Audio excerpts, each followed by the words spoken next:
So now we're going to talk about posture and balance.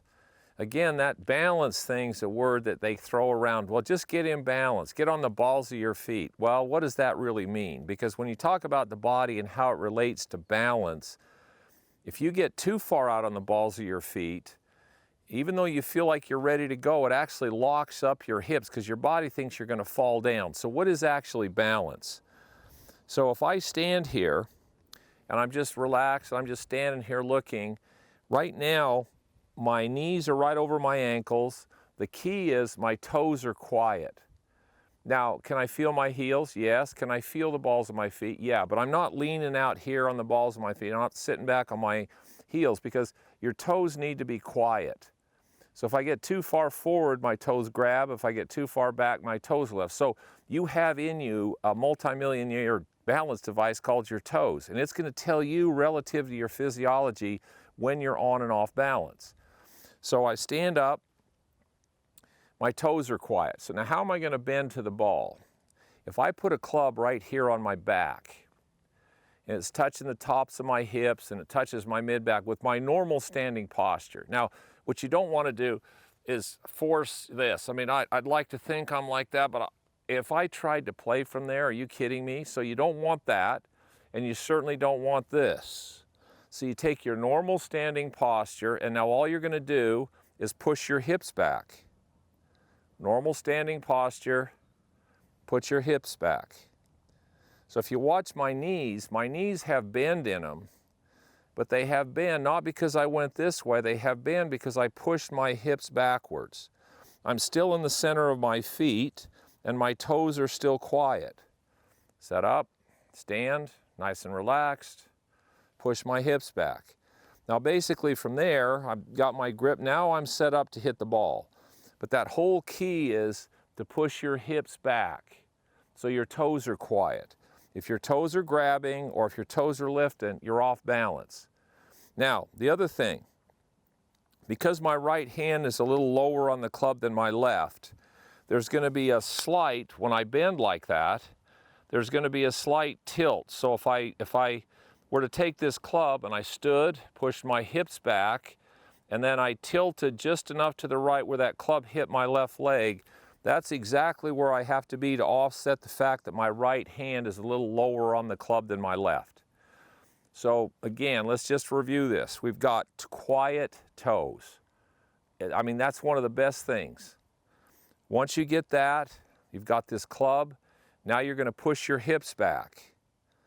Now, because our right hand's going to be lower on the club than our left, if you want to do it from this angle, you can go here, push your hips back, a slight tilt until that hits your leg. Now, it's very slight because your right hand's just a little down on the club, and now you're set up in a position balance-wise and posture-wise to hit it. Now, the other thing with posture, that club shaft should aim just slightly above your belt buckle. I don't want to see this, and I don't want to see it up here. So it aims just slightly above your belt buckle into your mid-back, just what they call the beginning of your mid-thoracic back. So that's right there. Now I'm ready to go. Now I've got a good chance to hit the shots. If you're serious about playing golf and not just chasing gimmicks, I've got something for you. It's called 21 Days to Your Best Golf Swing. But in 21 days, you can learn what you need to know to have your best golf swing ever. It's based off the same system and skill development that I've learned over teaching almost 500,000 people in my entire life in this game. This is for every level. I don't care if you're a beginner, an intermediate, a college player, a mini tour player, even a tour player. This program is worth well over $500, but we're going to offer it to you for only $21. That's $1 a day. 21 structured video lessons. One builds on the other one, builds on the other one, which is the key to developing your swing. There'll be 3 bonus bunker videos, which are going to help you with that part of your game. You're also going to have a downloadable progress tracking workbook so you can keep track of where you are with each thing, what you're struggling with or what you're doing really well with. And once you go through the 21 days, you complete it, you're going to get a 50% off offer for the elite program with Malaska Golf. You really can't beat this. At the end of that 21 days, you can take your time and decide, do I want to join? Do I want to join? If you don't want to go to Malaska Golf, keep the 21 days. off and run and have a great time with your game. If you see that this is something that really helps you, which I know it will, now you join the Elite program and you have access to all 1,500 videos and all of the different things that Malaska Golf can help you with. So join me, Mike Malaska, for 21 days to your best golf swing.